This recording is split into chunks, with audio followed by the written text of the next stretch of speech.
और अरबों खरबों मनुष्य सारा दिन डले ढोरे एक पेट के लिए धक्के खाते फिरते हैं, 100 झूठ बोलते हैं, निरे कोड इकट्ठा कर रहे हैं, अपने पाप कर्मों को फोड़ रहे हैं, जन्म को फोड़ रहे हैं, पाप कर्म ढो रहे हैं।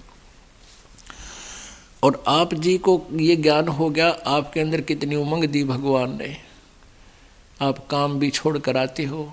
पुण्यात्माओं, कोई भी कार्य है करने से होता है। जैसे हम बच्चों को पढ़ाते हैं, 12, 13, 14 वर्ष जितना भी वो शिक्षा ग्रहण करना चाहता है, उसको हम कति फ्री छोड़ देते हैं और अन्य परिवार से अधिक उसके खाने की, ड्रेस की अधिक ख्यास रखते हैं, ध्यान देते हैं। और 12, 13, 16 और फिर ट्रेनिंग करा था 20 वर्ष तक, 25 वर्ष तक, उस बच्चे से हम कोई कार्य नहीं लेते और पैसा भी बाढ़ की तरह फूकते हैं। किस उद्देश्य से कि बच्चा बड़ा होकर के अपने पैरों पर खड़ा हो जाएगा। 25-20 वर्ष के बाद वो लड़का या लड़की 2 रोटी के ब्योंत उसका होगा। अब हम क्या करते हैं, ज़्यादा अच्छी शिक्षा, इंजीनियर, डॉक्टर हैं या कोई IAS IPS बना देते हैं। किस उद्देश्य से कि ये घने धन इकट्ठा करेंगे, बड़ी कोठी बनावेंगे, टी टी करते कार मचा लेंगे।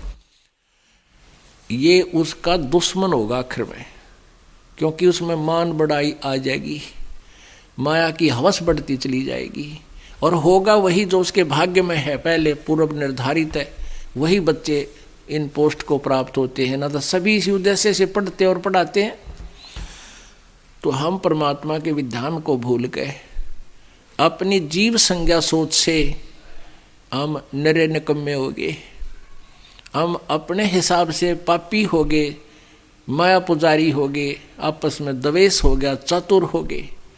तो इस सारे दोष को समाप्त करने के लिए हमने परमेश्वर कबीर जी के इस अध्यात्म ज्ञान की अति आवश्यकता है। इस अध्यात्म ज्ञान के सुनने के बाद फिर परमात्मा की तरफ रुचि भी बढ़ेगी और शांति भी होगी। तो इसके लिए अब ज़्यादा से ज़्यादा समय भगवान के लिए निकालो। जो इस ज्ञान को समझ चुके हैं वो तो अपना सिर पर पैर रख लिया उन्होंने, तो दास देख रहा है, सत्संग में भी आते हैं, सेवा भी करते हैं, बाकी समय में भी आते हैं। और फिर यदि वो नियम में रह रहे हैं तो देखना उनकी क्या मौज करेगा परमात्मा, यहाँ भी सुख देगा। और यहाँ से जब जाएंगे विमान में बैठ कर जाएंगे, आए हैं सो जाएंगे ये राजा रंग फकीर, एक तो सिंहासन चढ़ के जा, एक बंधे जात जंजीर। मरना सभी ने है, यहाँ से शरीर सब छोड़कर जाएंगे, लेकिन जाने जाने में बहुत अंतर होगा। एक तो परमात्मा आकर लेकर जाएगा इस दास के रूप में, कहो बैठो बैठो ये जहाज जा रहा है, और तुरंत आप जी उसमें चढ़ जाओगे, आपको पता भी नहीं लगेगा हमारी मृत्यु हुई है या हम कहीं सत्संग सुनने जा रहे हैं गुरु जी के साथ। और जो भक्ति नहीं करते उनके अंत समय में ऐसी ब्रैन माटी होगी, टट्टी पेशाब निकल जाएगा। आप देख लेना कभी ऐसा कोई व्यक्ति की मृत्यु होता, चाहे कोई किसी भी बड़ी पोस्ट पर हो, उसका देखना कितना बड़ा धनी हो, जिसके पास ये सत भक्ति नहीं है उसकी मृत्यु देखना। इसको नहाते किस लिए हैं, इसलिए स्नान कराते हैं, उसका बुरा हाल होया पावर टट्टी माए निकटी कपड़िया के वहाँ है लाड़ पड़ जाए, तो फिर उसको नुआवा, अब फिर नुआवा जब वो कति फूकण की तैयारी हो ली। कहने का भाव ये है कि जो वो तो क्यों डरते हैं, क्योंकि यम के दूत इतनी भयंकर आकृति दिखाते हैं उसको शरीर छुड़वाने के लिए, ना फिर सीधे बाले ठोकर अंदर से वो भयभीत होकर के उस टट्टी पेशाब निकल जाता है। जब वो डरता हुआ उस शरीर को छोड़कर भागने की चेष्टा करता है, फिर उसकी बाजू पकड़ लेते हैं सूक्ष्म शरीर में वो यम के दूत। और जो परमात्मा की भक्ति करते हैं उनको परमात्मा विमान में बैठाकर लेकर जाएगा। कहते सतगुरु शरणा आकर फिर धर्मराज डर कैसा, यम के दूत भी निकट नहीं आ सकते। एक भक्त बता रहा था जी, मैं सपने में मर गया, यम के दूत आए मुझे लेकर चले। मैं बोला रखी चले भाई, चल सत्संग में चलाएंगे। मैं उनके साथ हो लिया। आगे जाके वो कहने लगे कहाँ ले जा रहे हो, मुझे सत्संग तो नहीं है, ये सामने लिख रखा है यमराज यमदूत।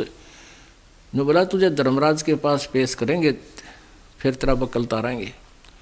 बोला मेरा और उनकी लड़ाई होगी कि तुम्हारा और हमारा के मेल भाई, हम तो कबीर जी के चेले हैं, शिष्य हैं, कबीर जी के उपासक हैं, हमारा कबीर इष्ट है, हमारे गुरु जी ये हैं, और मारा थारा कोई मेल नहीं, धर्मराज काम नहीं जाया करते, भाग यहाँ से। उनकी लड़ाई होगी शुरू। एक तो लड़ेगा, एक बाज के उस धर्मराज के पास गया, कहने लगा जी एक न्यू का है, हम तो कबीर जी के पुजारी हैं और उनके शिष्य हैं ऐसे ऐसे, और मारा तुम्हारा कोई मेल नहीं, तो गुट्टम गुट्टा हो रहा है हमारे साथ।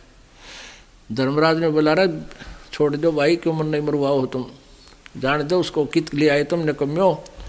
कहते जब वो छोड़ दिया उन्होंने, वो दूसरा भी बाज गया। तो मैं वापस आया जब शरीर में, मेरा पसीने आ रहे नो, सूख रहा मुख, अलग सूख रहा मेरा, और सारा कांपू, पसीने छूट रहे, एकदम उठा।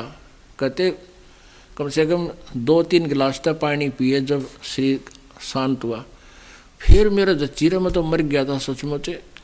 और वो ज्ञान काम आ गया कि भाई हम परमात्मा के बच्चे हैं, हमारा तेरा कोई मेल नहीं। परमात्मा कहते सतगुरु शरण में आकर धर्मराज डर कैसा, इन काल के दूता जकरे की है। बोलो सतगुरुदेव। परम पिता परमात्मा पूर्ण ब्रह्म सारी सृष्टि के रचनहार कुल मालिक कबीर देव जी, कबीर साहिब जी की असीम कृपा से आप जी को यह सत्संग सुनने को प्राप्त हुआ। वो पुण्यात्मा है जो सत्संग सुन रहे हैं।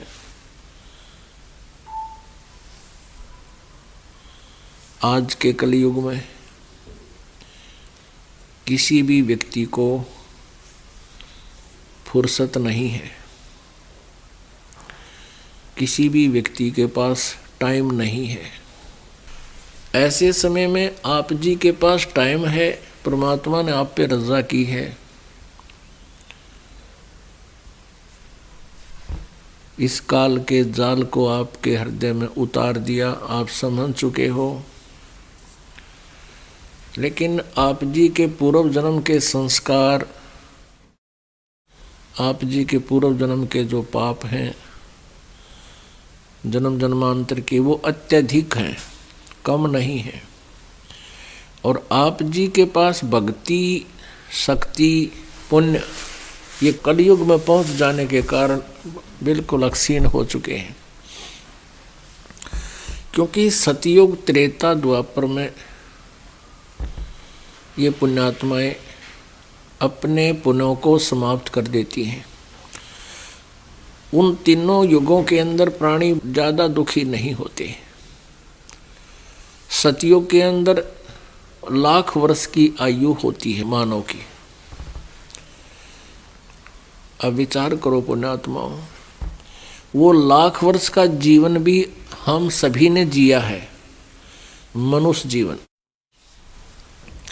और वो समय जो शरीर स्वस्थ, शांत मन, राग द्वेष बहुत ही कम सतयुग में, तो उस समय भी हम रहे। सतयुग के अंदर एक विशेषता बताई है कि पत्नी से पहले पति की मृत्यु नहीं होती, पिता से पहले पुत्र की मृत्यु नहीं होती, और भी शारीरिक कष्ट, मानसिक परेशानियां नाम मात्र होती हैं। 1 लाख वर्ष का जीवन मनुष्य का, अब तो हम 60, 70, 75 तक पहुंच जाते हैं तो शुक्र मनाते हैं। और इतने कष्ट शरीर में आ जाते हैं, इतने प्रकार की व्याधाएं शरीर को घेर लेती हैं इस कलयुग में। तो अब तो हम ये सोचते हैं परमात्मा मृत्यु तो हो जा पर ठीक ठाक हो जा।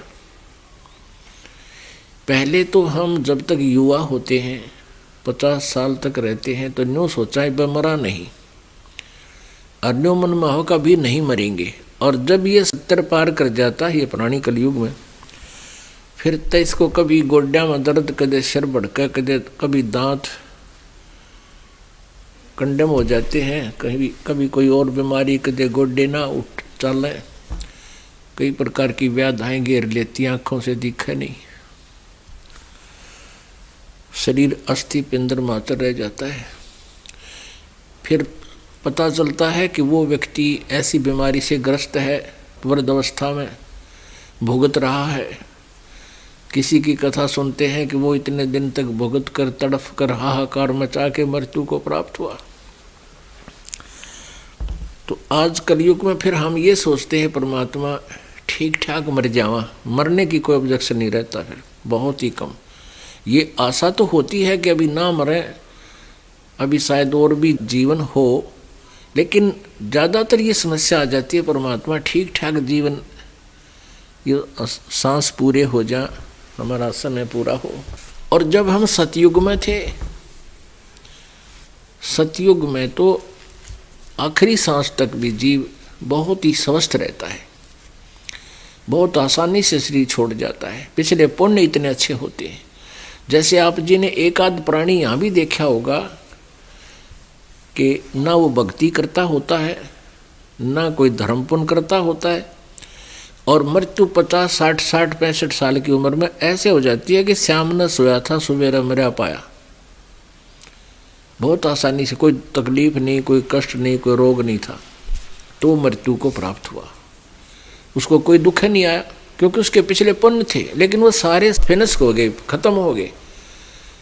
अगले जन्म में वो किसी पशु योनि में जाओगा, फिर चैन का काम में को नहीं, नरे कष्ट पे कष्ट आएंगे। तो कहने का भाव ये है कि हम लाख वर्ष जीवन भी जीकर हम इस संसार में मानव रूप में रहे हैं। फिर त्रेता के अंदर 10,000 वर्ष, 10,000 वर्ष तक जो है जीवन रहता है, और त्रेता में 1000 वर्ष तक, स्टार्ट जहाँ से होता है 1000 तक, और एंड होता है वहाँ 200 से 300, 200 तक जीवन रह जाता है द्वापर का। कलयुग 200, 225, 300 से शुरू होता है, और अंत उसका 15-20 वर्ष पर समाप्त हो जाता है। कलयुग में 20 वर्ष की आयु रह जाएगी मनुष्य की, घोर कलयुग, लास्ट एंड ऑफ द कलयुग। और 5 वर्ष की लड़की के बाल कौन लाग जाएंगे, बच्चे होंगे। और 15 वर्ष की आयु में सभी मृत्यु को प्राप्त, लगभग मृत्यु को प्राप्त हो जाएंगे। जैसे आजकल 75 वर्ष, 80 वर्ष मुश्किल से जीव मनुष्य जीता है। 200, 225, 300 से शुरू होता है, और अंत उसका 15-20 वर्ष पर समाप्त हो जाता है। कलयुग में 20 वर्ष की आयु रह जाएगी मनुष्य की, घोर कलयुग, लास्ट एंड ऑफ द कलयुग। और 5 वर्ष की लड़की के बाल कौन लाग जाएंगे, बच्चे होंगे। और 15 वर्ष की आयु में सभी मृत्यु को प्राप्त, लगभग मृत्यु को प्राप्त हो जाएंगे। जैसे आजकल 75 वर्ष, 80 वर्ष मुश्किल से जीव मनुष्य जीता है, तो उसमें ऐसा होगा कि 20 वर्ष की उम्र होगी, और 15 वर्ष की उम्र में तकरीबन मृत्यु को प्राप्त हो लिया करेंगे। तो 15 वर्ष में युवा भी हो लेंगे, संतान भी हो लेगी, और मर भी लेंगे। तो वो 15-20 वर्ष भी गणे दिखा करेंगे। जैसे अब हम सोच रहे हैं 100 वर्ष